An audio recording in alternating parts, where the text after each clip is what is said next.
Vous écoutez l'invité de la semaine de BBC Afrique. Pour ce numéro, nous nous intéressons à l'actualité politique du Sénégal, dominée cette semaine par la condamnation en appel pour 6 mois avec sursis de l'opposant Ousmane Sonko dans un procès en diffamation. Une peine qui risque de compromettre sa participation à l'élection présidentielle de 2024. Le champ politique du pays est aussi marqué par des dissensions naissantes au sein de la coalition d'opposition Yewwi Askan Wi, mais aussi les ambitions affichées par Idrissa Seck qui vient de quitter la coalition au pouvoir. Nous analysons tout cela avec l'éditorialiste et président du think tank Sénégal, Daouda Tall, est interrogé par Seydina Alioune Djigo. Daouda Tall, bonjour. Oui, bonjour, c'est Nalune. Quelle lecture faites-vous des implications politiques du verdict rendu lundi en appel concernant le procès en diffamation d'Ousmane Sonko?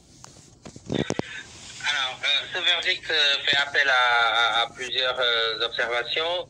On va dire dans un premier temps, pour certains, c'est une surprise du camp d'Ousmane Sonko naturellement. D'ailleurs, les réactions le montrent à ce niveau-là, mais on pourra y revenir sur ce qu'il prévoit de faire vis-à-vis de ça. Mais l'autre lecture, c'est que maintenant, Ousmane Sonko, qui était présenté comme jusque-là le leader de l'opposition sénégalaise, même certains s'avancent jusqu'à dire que c'est le chef de l'opposition, sa participation du coup à l'élection présidentielle de 2024 semble compromise pour l'instant. Elle ne l'est pas totalement encore, il faut le préciser, mais le doute plane sur cette candidature.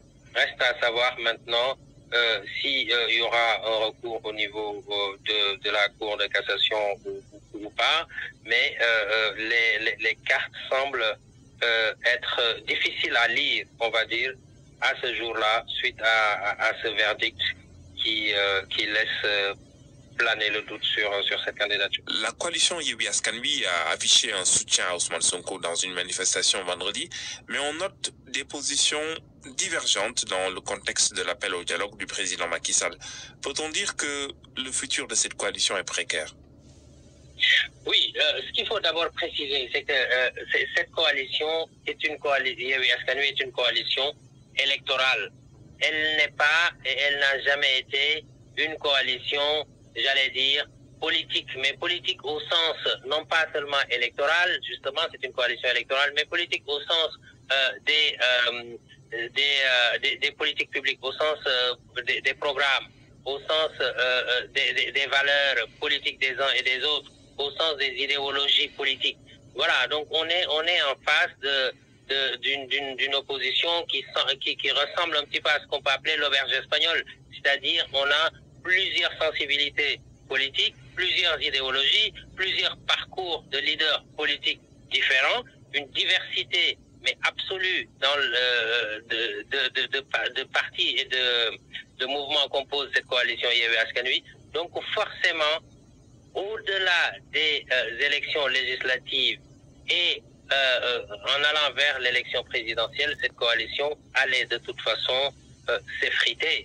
D'autant que Khalifa Sall est toujours inéligible, donc c'est le règne du choc des ambitions, pour reprendre le terme du maire de Dakar, Barthélémy Diaz.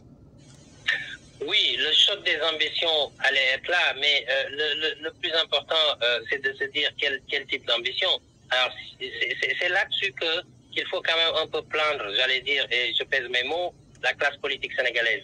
Pourquoi? Parce que quand on parle de choc des ambitions, mais c'est quelles ambitions? Est-ce que c'est des ambitions pour l'amélioration des conditions de vie des populations sénégalaises? La finalité de toute politique publique, c'est le développement humain. Donc le Sénégal, ce qu'on attend des hommes politiques, c'est qu'ils puissent s'inscrire dans cette dynamique d'améliorer les conditions de vie des populations. Alors, est-ce que c'est le choc des ambitions personnelles entre Khalifa Sall, Ousmane Sonko et probablement d'autres candidats? Si ce terme est prononcé dans le sens des ambitions personnelles, on va dire c'est regrettable et c'est dommage de prendre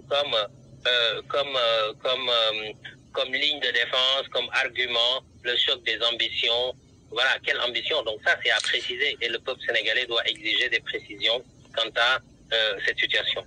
Alors, Ousmane Sonko apparaît aujourd'hui, est-ce qu'il apparaît aujourd'hui plus que jamais esselé? Quelle carte lui reste-t-il à abattre pour préserver son projet politique? Oui, Ousmane Sonko reste quand même très populaire. L'avantage avec lui, c'est qu'il a su bâtir un vrai appareil politique en un temps record, ce qu'on n'a jamais vu au Sénégal, parce qu'au tout début, ses adversaires politiques, notamment la majorité présidentielle, n'arrêtaient pas de dire que c'est un phénomène qui va s'éteindre tout seul, que ça ira pas très loin, qu'il n'a pas d'expérience politique, il est immature, etc., etc. Bon, au-delà des mêlées judiciaires, j'ai envie de dire que le PASTEF, les Patriotes, est un parti qui est solide, qui est solidement implanté. Et ça, si les autres candidats minimisent ce parti-là, cet appareil politique-là, c'est qu'ils n'ont pas compris grand-chose à la politique. Que ce soit au niveau de la diaspora, que ce soit au niveau, j'allais dire même des diasporas, que ce soit au niveau national, au niveau des localités, PASTEF est un vrai appareil politique qui n'a pas de problème de vision, puisqu'ils ont un projet. Ils n'ont pas de problème d'engagement, puisque pour eux, c'est le don de soi, et on voit bien quand même que beaucoup s'investissent dans ça. Plusieurs personnes sont emprisonnées, malgré tout, ils demeurent ancrés dans ce parti PASTEF.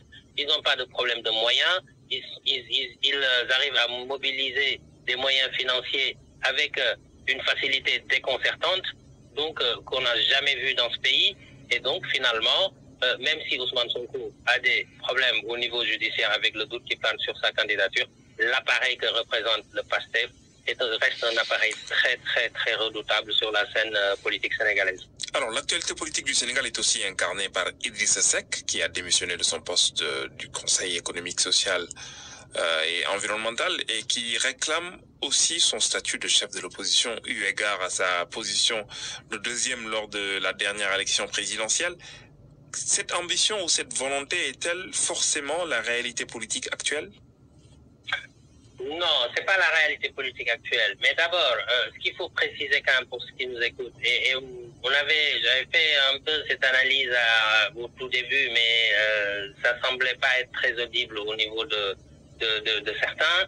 Mais la réalité a rattrapé Idrissa Seck et le parti au pouvoir. Qu'est-ce que j'avais dit au départ? C'est à partir du moment où Idrissa Seck est arrivé deuxième à l'élection présidentielle de 2019, et qu'il décide de rejoindre la majorité présidentielle quelque part en occupant le poste de président du Conseil économique, social et environnemental, pour moi c'était une erreur. Pour moi c'était une erreur d'un point de vue du côté de Idrissa Seck et du parti Rewmi, mais aussi du côté de la majorité présidentielle. Parce qu'à l'époque on nous avait dit oui, Idrissa Seck le deuxième vient avec nous, et donc on a X% de l'électorat finalement si on ajoute le premier et le deuxième. Sauf qu'en politique, 1 plus 1 égale 2, c'est pas forcément toujours vrai. Parce que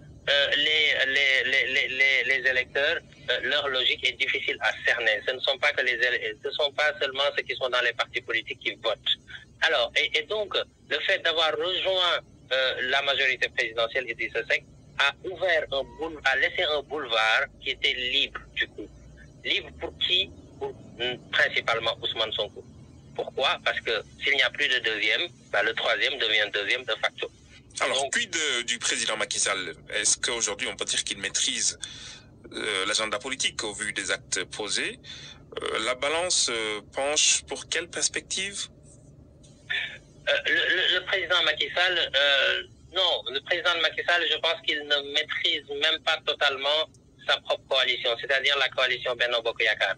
Parce que la situation est tellement complexe, indécise, d'autant plus qu'on parle il y a une incertitude sur qui sera candidat, qui ne le sera pas. Dans ce contexte-là, le président Macky Sall ne peut pas maîtriser totalement le jeu politique. D'ailleurs, il a perdu une partie du jeu politique, et ça s'est montré aux élections locales et aussi aux dernières élections législatives. L'Assemblée nationale n'a jamais été aussi hétérogène que ça l'est aujourd'hui, avec une percée de l'opposition très très décisive, importante.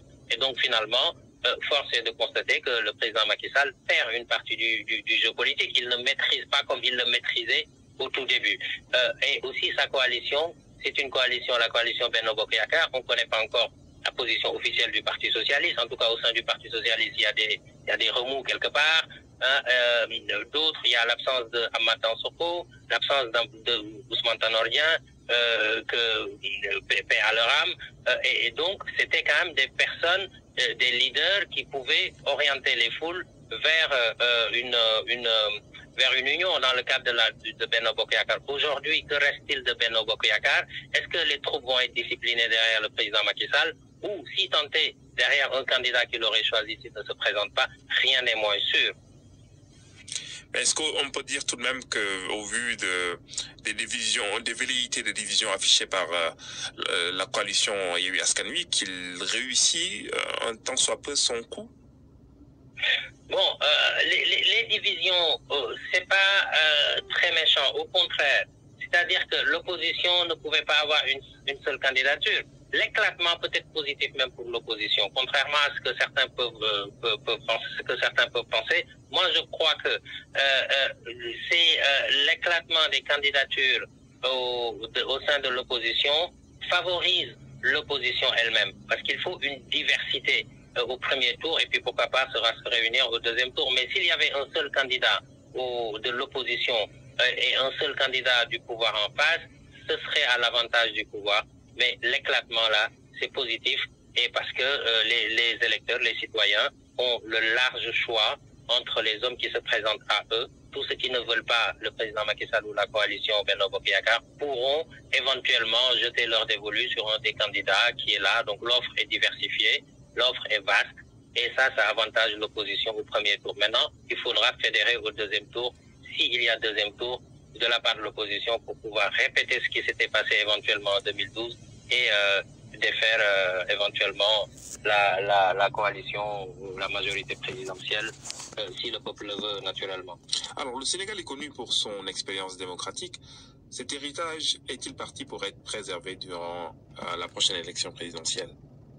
Oui, ça c'est de la responsabilité de l'ensemble des hommes politiques, mais c'est aussi de la responsabilité de la société civile, c'est aussi de la responsabilité du chef de l'État dont on le dit, c'est le père de la nation.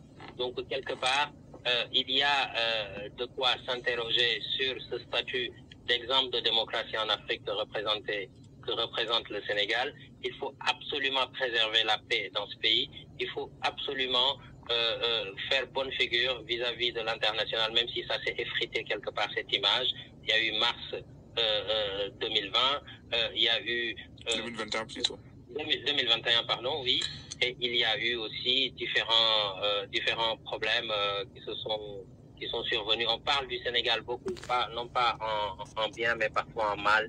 Et ça, il faut vraiment l'éviter. Donc, ce dialogue auquel a appelé le président de la République Macky Sall, je pense qu'il est quand même important, malgré tout, d'appeler au dialogue. Il faut s'en féliciter quand même.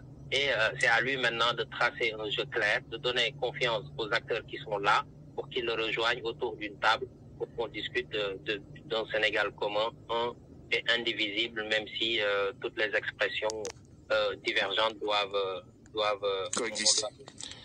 coexister, mais qu'on préserve l'essentiel. Et ça ne peut se faire autour de la table, donc dans un dialogue. Mais ce dialogue-là, il doit être sincère, il doit être différent des anciens dialogues. Et vraiment, il doit être représentatif de la classe politique. Merci Daouda Tall. Je rappelle que vous êtes éditorialiste et président du think tank ID Sénégal. Merci beaucoup. Merci Sénal.